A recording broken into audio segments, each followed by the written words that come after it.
So we are talking in this series about Christ colliding, which was illustrated very well up here, thinking about our priorities. And one of my priorities is always to have a little fun at the beginning.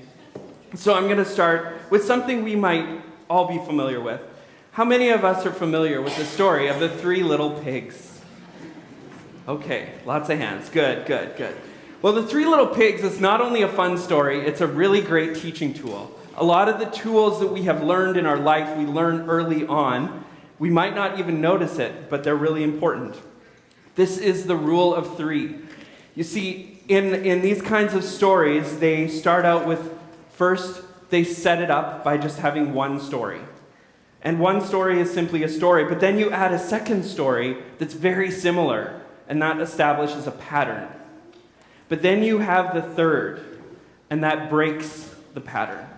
So if you remember from our three little pigs story, there's the little pig that wants to build the house out of straw, and so does that. The wolf comes by, the wolf blows, and it blows down the house.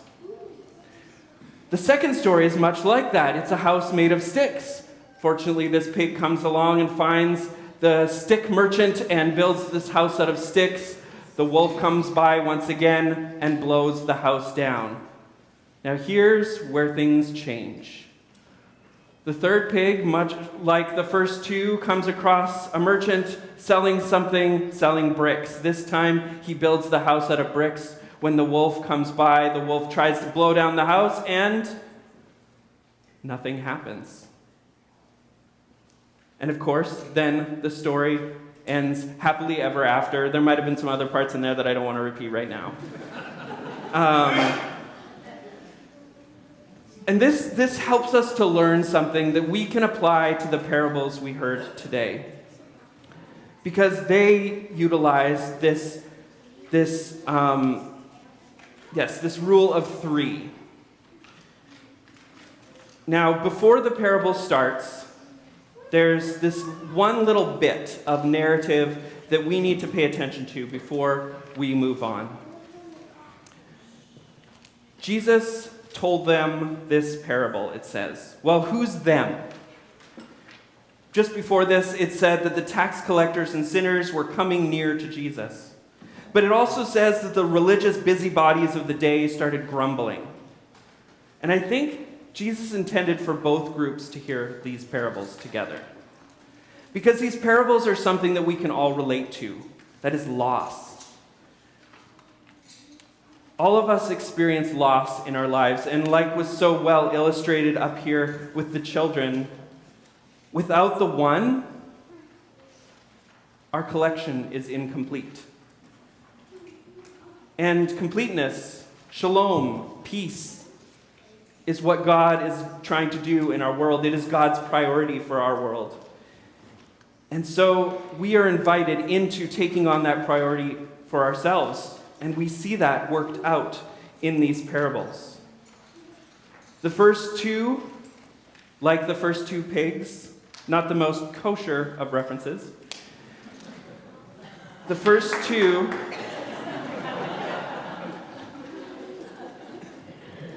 set up this story of looking for something that was lost, starting with a question. Which of you wouldn't look for these things that are lost?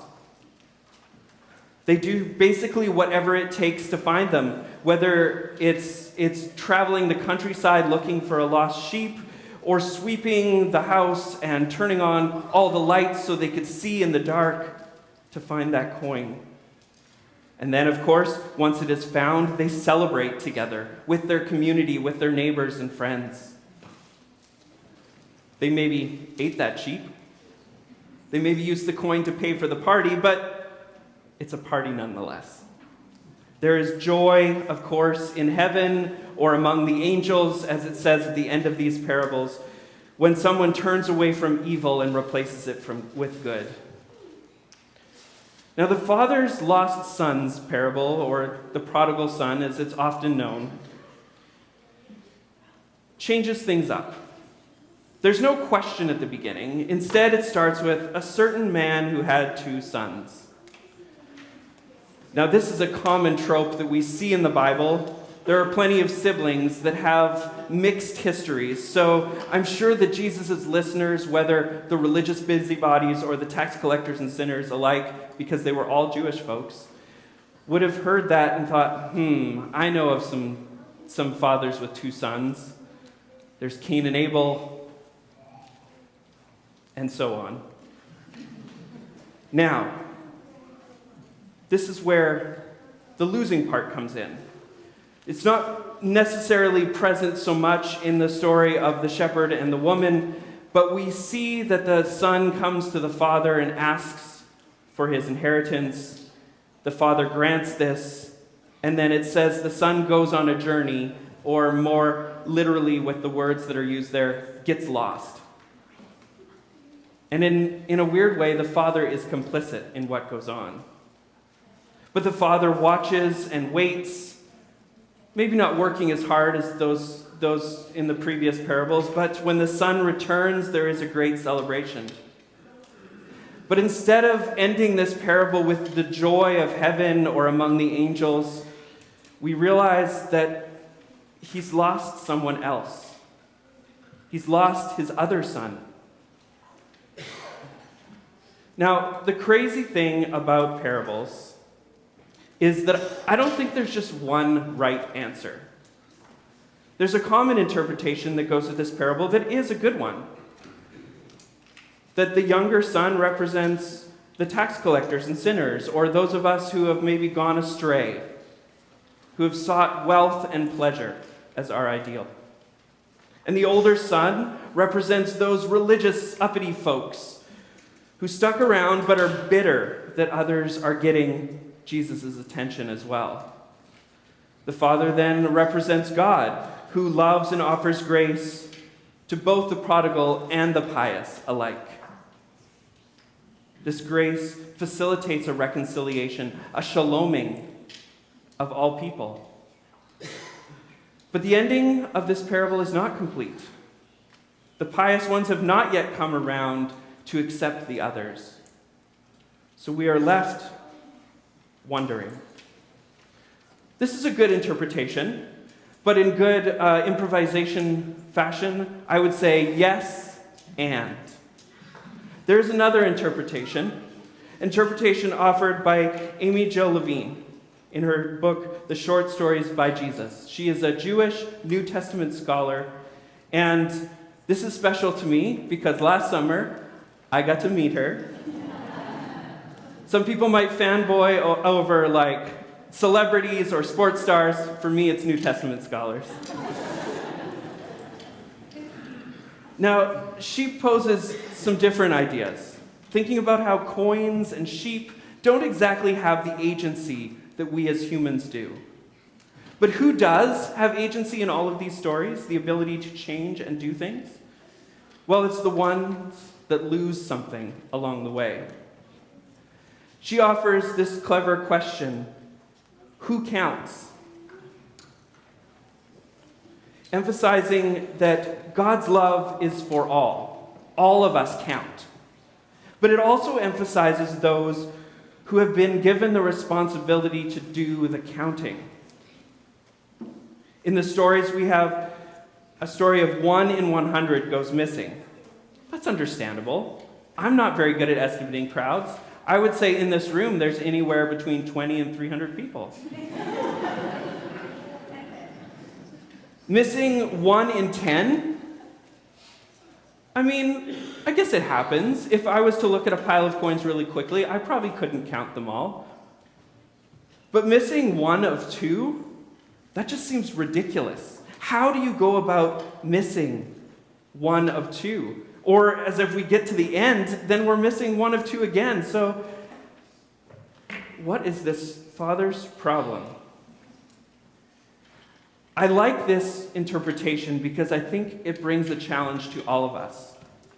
In 2 Corinthians 5, it is written, "All of these things are from God, who reconciled us to himself through Christ and who gave us the ministry of reconciliation." This is a reminder that we are to be the counters. Each one of us in our own spheres, in our own places of work and of worship.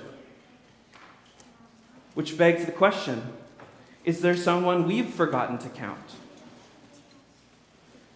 I'm drawn to this as well because it's in this world where everything is set up as us and them, it reminds us that there really is only an us, all of us together. The priority that God has created is this one of shalom on earth as it is in heaven, of finding that missing piece that makes it incomplete and bringing it back together. So who could that be? Maybe it's that family member that endlessly gets on your nerves. Maybe it's that person at work or at school who annoys you.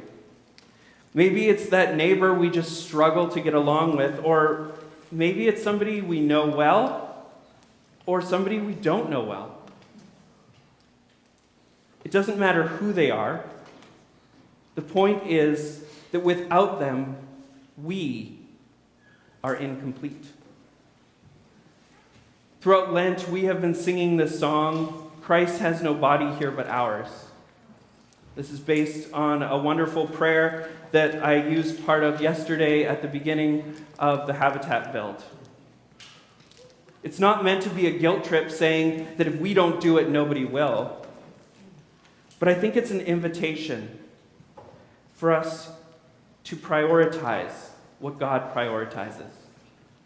In God's abundant love and grace, we are invited to see beyond ourselves, not just to our own needs and to the needs of those like us, but even further. To see the missing pieces, which are not just puzzle pieces, are real human people. They may be in the pew beside us. They may be across town. They may be across the world. But God is inviting us, all of us, to be the counters. I hope and pray that we can continue to be part of the shalom wholeness that God is creating in and among us. Would you pray with me? God, we thank you that you are present with us, for the grace and the love that you shower upon us.